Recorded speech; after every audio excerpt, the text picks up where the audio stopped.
All right, couple segments with a mayoral candidate now, and that mayoral candidate is one Anthony Furey, who joins us in studio. He was here a couple weeks ago.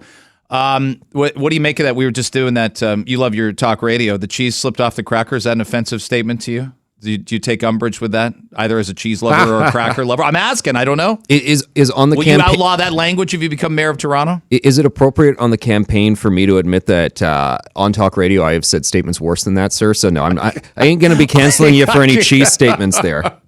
Yes, I think I've shouted out "Stop the insanity" at times to a guest. That woman who ran that weight loss thing, the Susan Powder. Remember the bald woman of the late night infomercials? Yeah. That was her whole thing, was stop the insanity. Start exercising and eating properly. Well, it's just like, wow, what a concept. Greg, not only Not only would I not apologize for saying such a line, but that's what I'm going to be doing at City Hall. That's why I'm running for mayor. We got to stop the insanity when it comes to all these drug injection sites that I want to phase out, flip them into treatment centers. I love this city. It's worth fighting for. We got to make sure Toronto doesn't get any step further to San Francisco, LA, Seattle, the scenes that we are seeing there. I'm going to invest in police officers. We're going to stop the insanity when it comes to all these bike lanes that are just proliferating everywhere, driving folks crazy. I was just visiting with businesses all along Eglinton, and as if they haven't had enough of the Eglinton Crosstown fiasco, they want to rip up the street again and put the dedicated bike lanes. Now, they got a 1-year pause, a reprieve, but as mayor of Toronto, I'm going to say, no, guys, we're not doing this. And Greg, they're all out there saying Furey's the anti-bike lane guy. That's not true. I go bicycling, I go out with my kids. It's just there's a appropriate place for them, and we're not getting it right. Where should lanes be in Toronto? I know people have said, ask Anthony that. Where should there be lanes? You say not up and down roads. Yonge and not up and down University, but where should they be? Define a few. Give me a few examples of non-arterial roads. Non-arterial roads. You have never heard me complain about the Harvard Street bike lane, for instance. There are other secondary roads where there's a lot of space on these roads, and you go, okay, fair enough. We're not taking away parking for businesses that are suffering enough. We are not taking away a shoulder for ambulances to go on. One of the problems with Yonge Street, not only are businesses having major headaches for it, but you've seen those videos, Greg, where an ambulance is trying to get by, and the cars have nowhere to go because there's no shoulder for them to push over to. So we just got to be reasonable people here. And I know, and I'm not afraid. I know the bike lobby is just saying the worst things in the world about me right now, but it's about standing up for the regular folks. And I know the overwhelming majority of people say, yeah, we got to stop the insanity when it comes to bike lanes. We got to be moderate here. There have to be businesses that benefit from bike traffic. There have to be little shops, little grocers, even a pub. Okay, yeah, you shouldn't drink and bike, but just to go meet a friend there for lunch that say it's too far to walk, but the last thing I want to do is find a parking spot. This is a happy medium for me. There must be some of the crowded arteries. I get it. Up and down King, up and down Queen, east, west. There must be some businesses that say, if you get rid of bike lanes, I have fewer customers. Yeah, I saw you there biking back from the Home Depot, Greg, with the 2x4s on the back. I mean, I didn't use that as an example. So you come up with the most extreme example imaginable, like home renovations. Like I got some sheet metal that I need to get back on a bike. I'm talking 2 bags of groceries in a little basket. Can't you picture me riding a bike with a little basket in the front? Sure you can. I just spent hours meeting with the businesses on Eglinton, Greg. They are amazing people. I'm going to be fighting for them 100%. And they're all saying, look, we just can't have the bike lane stuff. Do they have a couple customers on bikes? Sure, and they love those customers. But it's about being reasonable here. Tearing up a whole lane, blocking all the traffic like that, that's not on. And to me, it's all about standing up for small businesses, growing jobs, growing the economy. These other candidates for mayor, they are not talking about growing the economy. City Hall has failed people when it comes to budgetary issues, when it comes to standing up for business. I mean, if we don't get the streets safer, if we don't get a more sort of lower tax environment, we're not going to be able to share the wealth, Greg. You got to grow the wealth. And that's what we got to get going here in Toronto. Anthony Furey is our guest in studio with us. We'll have 2 segments with him. I want to ask him a lot about safe injection sites. I just played a clip from the mayor of Nanaimo, BC. I thought was really prescient, so I'll get to that in a little bit. I know you watched on Monday the Daily Bread Food Bank debate. And I didn't actually. I had a successful event that I was at, Greg. Okay. I'm sure you caught some of the highlights of it. I saw the guy disrupt and tear it down. That's all I saw from it. Okay, so one of the 5 candidates helped. I'm going to tell you right now that no matter who was there, Mark Saunders decides I can't go, and he told us in studio Monday I'm not going. Why wouldn't they have called the next, if the debate was set for 6 people, couldn't you make the case you should call me if someone cancels? And shouldn't you make the case I could be at these debates anyway? How do you feel about that? Well, and I know I'm ahead of the polls and at least one of the people who was at that debate, but I'm feeling great. Everything's going in the right direction. And Greg, we got 6 weeks left in this election, which, as you know, is longer than some entire provincial and federal campaigns, which are 5 weeks. Anything can happen, and I love the momentum I'm feeling. I'm working 12, 14, 16 hours a day, just going to tons of events. And Greg, going around this city, Toronto is an amazing, awesome city when you just get to meet everybody, and it's a city worth fighting for. And that's why I'm doing this for regular folks, for my 3 small kids at home, my passion for this city. And it was great to participate in that first debate, the BIA one, the first big debate we had. Yeah. And there's more I'm going to be participating in that are coming up in the weeks ahead. And whatever it is, whether it's a one-on-one coffee, meeting with 1,000 people at one of our amazing cultural communities, doing debates, whatever it is, I am all in, man. It's all about spreading the message. But would you if they'd asked you and said, hey, Mark Saunders can't make it, Anthony Furey, would you like to come? Would you have said yes? Yeah, I don't know. Maybe. I mean, I did have a great event that I was at that evening, so meet and greet with many people. So, and that's part of how these things are won. You go around and you make those connections in people's living rooms and in the cafeterias and so on. Whether it's one person, 100 people, it's all about that. Many of us on staff here have kicked around this idea. We watch the chaos and mayhem and now this lawsuit and the stopping working. The CTS company that nobody had even talked about, nobody had heard of 6 months ago. Of course, we'd all talked about Metrolinx. Is the concept not a proper one that Toronto just can't keep tendering out these projects to private companies? You end up with disasters. I will give you the Blue Jays as an example. There's Mark Shapiro, and Rogers says, here's the money, here's the time, don't be late, get this done for next season. And they go and do it. And we can't do that with municipalities, it doesn't feel like. Greg, it's about managing the contractors, and that is where Metrolinx has failed. And that is why I announced a few weeks ago, after we learned just how much of a mess this fiasco is, that as mayor of Toronto, what I'm going to do is sue Metrolinx for breach of contract and damages, and then redistribute some of those funds to the affected businesses along Eglinton. And part of that lawsuit will be to set the tone that Toronto is not going to take this sitting down anymore. And we have. The folks keep hearing about delays, cost overruns, massive defects, and city council up until now, Greg, they've just been going, oh, okay. Oh, that's too bad. All right, no, we got to start making some noise, stand up for ourselves. And by doing this lawsuit, I'm also sending the signal that you better not even think about doing this with the Ontario line. And look, I'm looking forward to being a responsible partner with Premier Ford, and Mr. Trudeau will chip in a bit, and we will just get this Ontario line built because we need more subways, and that's a wonderful thing. Yes. But they can't do the same thing with Ontario line that they did with Crosstown, and they got to manage the contractors better. They got to hold their feet to the fire. And this $1 billion I'm suing for, go get it back from the contractors. I don't want it taken from we're all the same taxpayer. There's only one taxpayer. Go take it from the contractors then. We've got several minutes left with Anthony Furey. He's looking for your vote for mayor of Toronto on June 26th.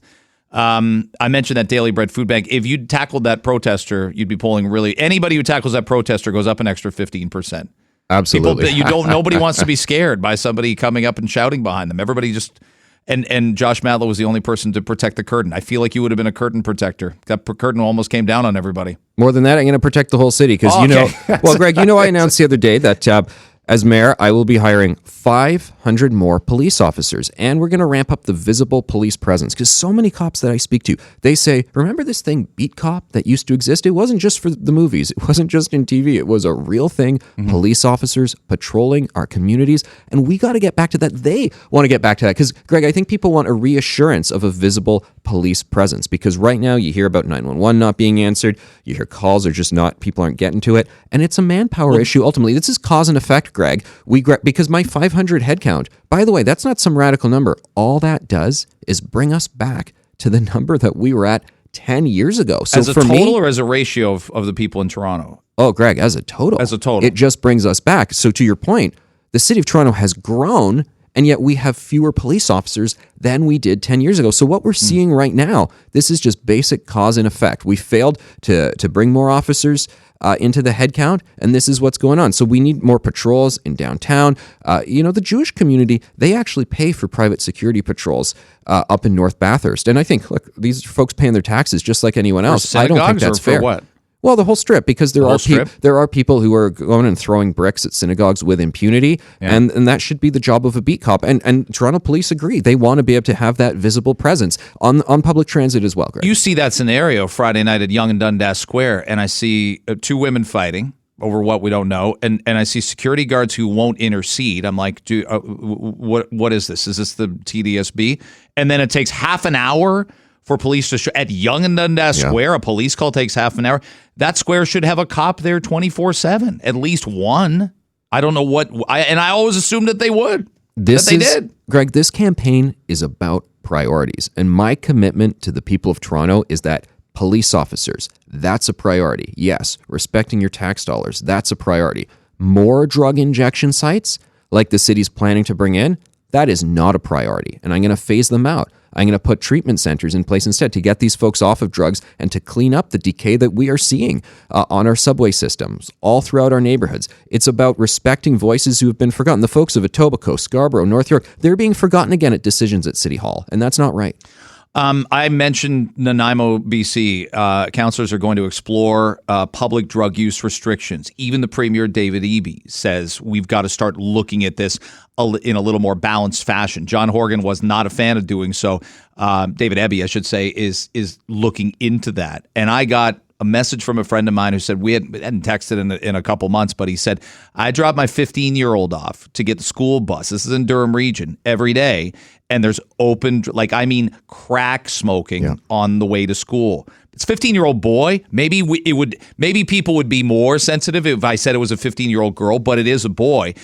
But parents should never have to apologize for saying, I kind of don't want my son at a bus stop with someone visibly smoking hard drugs next to him. I don't, and we shouldn't, and we can't. And yet the vocal activists want them to apologize, and I can promise you, Greg, they do. I agree with that. As mayor of Toronto, I'm willing to take the heat to do what's right and to stand up for Toronto families. I don't care if 100 people on Twitter say mean things about me or folks show up with rude words on a banner in front of City Hall about me. If I know I'm standing up for 80, 90% of people, of voters who want this stuff done, that's what I'm going to do. I'm going to make the tough decisions. Phasing out drug injection sites, it's a tough decision.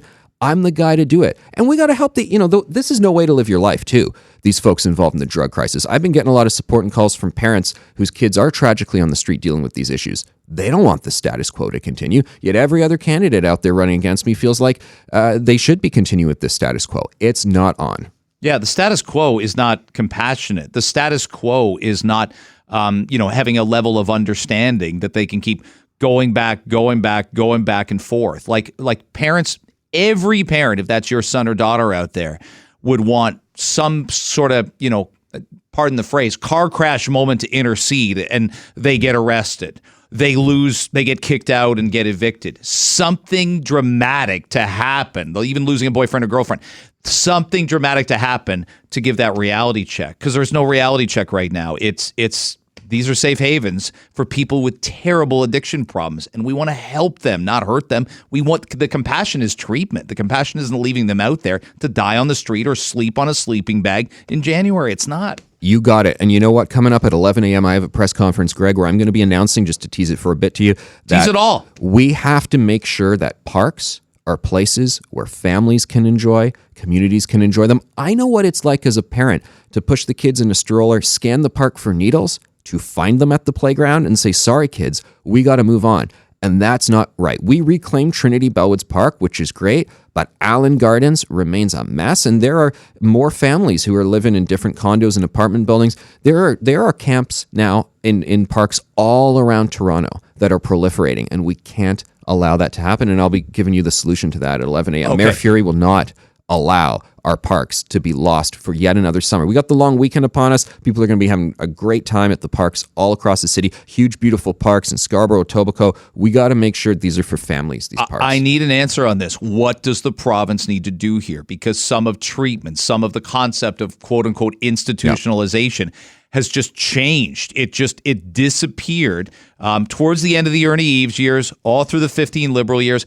But to be honest, there's been no sign of it through 5 years of the Ford government of a return to put somebody, if somebody can't be in your home as a relative or a close friend, it's a home or the street, and there's no middle ground. And there was a middle that saved these people before. What do you need the province to do? They're not doing enough. I'm looking forward to partnering with the province, Greg, to bring in more involuntary treatment options. And the BC Premier's talking about it. New York City Mayor Eric Adams is doing it. And what that means is that when there is a person who presents to police or to the health system who is clearly in imminent danger to themselves or others. And you know what I mean. You see that person walking down the street and you go, that guy's going to take a swing at someone in the next 60 seconds. I just know it. That person is a prime candidate to be taken off the streets, getting the help that they need, and then that helps our families. We need an investment around that. The laws already permit for this, but we need things to be bolstered, and we need our headspace to be going in that direction. Like I said, Greg, this is just about priorities here. Phasing out the drug injection sites, they're not talking about treatment at those facilities. Someone comes, they do the hard drugs, and they say, okay, go on your merry way. There's no conversation where we say, well, hold on a second, sir. Can we maybe get you into treatment? It's about changing our attitude here, and everyone I talk to, all walks of life, they want to see us go in a different direction, Greg, because we love this city. We love it for our families, but we see it going a bit more towards Vancouver, Seattle, San Francisco, and I'm not going to let that happen. Not one step further, sir. I wonder where that sort of crossing the Rubicon moment was, where that was deemed to be, like what you said, was deemed to be insensitive instead of compassionate and trying to help people. We'd all go to the wall. I said this so much during COVID. You probably couldn't relate. Our job is to push our kid out of the way of a moving car and take the impact ourselves. That's our kids. We should do that for our kids. So we should be doing anything and everything for other people's kids who may not have parents advocating for them, who may have one or zero parents on their side by this point because they were addicts or they stole or they did this or they did that. And we're not. There's people that aren't the parents you and I are out. There's people that don't have the parents you and I had or that we are to our own kids right now. And I'm sorry, advocating for them to keep on keeping on with these problems that's not compassion to me. It's not. It's an emotional issue. Absolutely. And we got to stand up for regular folks, Greg, and it's about parks are for families, phasing out the drug sites. I'll bring in 500 more uniformed officers, a pro-business environment, dealing with this bike lane insanity, respecting the suburbs again, Etobicoke, Scarborough, North York. You can learn more at furey.ca, Furey.ca. Okay, we'll do another visit. Good luck at 11 o'clock today. Thank you, Anthony sir. Furey, I want your vote on June 26th.